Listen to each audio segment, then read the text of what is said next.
अपरूप सौंदर्य भरपूर हदगड़ पर्यटन क्षेत्र आकाश सहित नवश्चुम्बी पहाड़र मिलनर प्रतिछवि और डैम्र नील जलराशि दृश्यमान होगा पर ए स्थान छाड़ी जावाक इच्छा होइनी पर्यटकंकर। चतुर्पार्श्व पहाड़ घेरी मध्य डैम्र सौंदर्य भितर बनभोजीर मजा सतरे संपूर्ण नियारा। प्रकृतिर ए मजा नेबाकू राज्य तथा राज्य बाहर हजार हजार संख्यार पर्यटक छुटी आसुछन्ति ए स्थान को।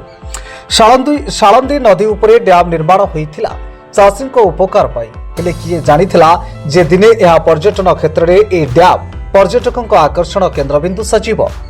आनंदपुर भद्रक रास्तार चेनापति छकरू 16 किलोमीटर उत्तर को गले पड़े यह हदगड़ डैम। डैम निर्माण कराजिबा परे चतुर्पार्श्वर बड़ पहाड़ घेरा सबुजमय प्राकृतिक परिवेश और मझिरे जलभंडार नील जलराशि अतीव मनोरम हो पड़िथिबा बेले पर्यटक प्रकृतिर ए दृश्य विभोर हो उठंती। दूर दिग्बलय जाए लंबी जाइछि यार जलराशि।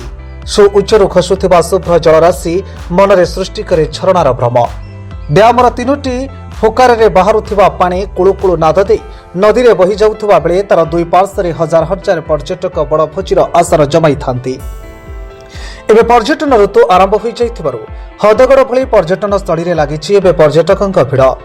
प्रतिवर्ष डिसेम्बर मासरू फेब्रुआरी मास पर्यंत एठारे पर्यटकंक भिड़ जमी थाए।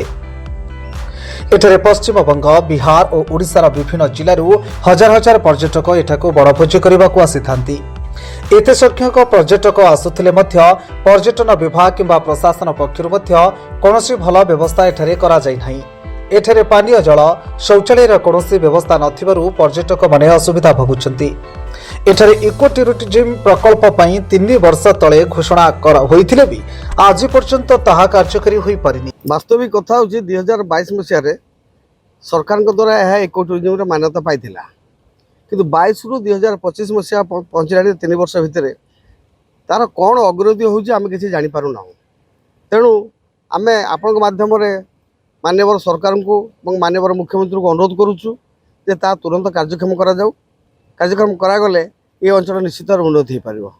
विशेष कथा होची नवेम्बर मास ठारू फेब्रुआरी पर्यंत हाराहारी लक्षाधिक दर्शक ये अंचल को आसी थांते बुलिया पाए, यार प्राकृतिक शोभा को उपभोग करने पाए आसी थांते।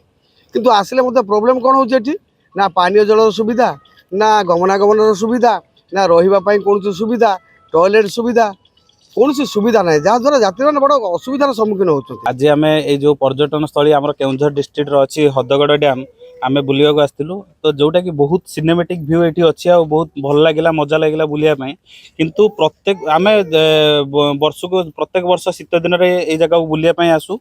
तो जहाँ भी मुझे 5 वर्ष रु 10 वर्ष है प्रत्येक वर्ष मुझे देखी आसूँ कौन प्रकार डेभलपमेंट आम हदगड़ डिस्ट्रिक्ट ना आम हदगड़ डैम आम देखा पाऊनु। माने जे भी सब आसुँच पानीय जलर टी सुविधा ना, टॉयलेट सुविधा ना, जहाँ भी बहुत हैरान होती से अन्य टूरिस्ट प्लेस जमीती कि सब अच्छी दीघा पुरी आउरी बहुत जगह अच्छी सेठी सबू प्रकार जमीती ई टॉयलेट व्यवस्था भी सेठ रोची, कटेज व्यवस्था रोची, होटेल व्यवस्था रोची, बहुत प्रकार रेस्ट नापी भी सब चेयर फेयर पड़ूची। किंतु एठी से भाया कौन प्रकार डेभलपमेंट देखा मिलूनी। आमर ये हदगड़ गोटे आमर राज्यर पर्यटन स्थल हिसाब से गणित जाउची, किंतु ये पर्यटन स्थल को सरकार तरफ कि अन्य तरफ किसी गोटे प्रोत्साहन राशि नहीं।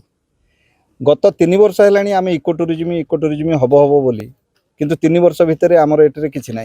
जिते पर्यटक आसुंच समस्ते आशा करके आसुँच आम टे हदगड़ जीवु, हदगड़ बुलू, से जगार उपभोग करूँ, किंतु ये गोटे पानीय जलर सुविधा अच्छी ना रही सुविधा अच्छी, से केवल आसवे जीवे।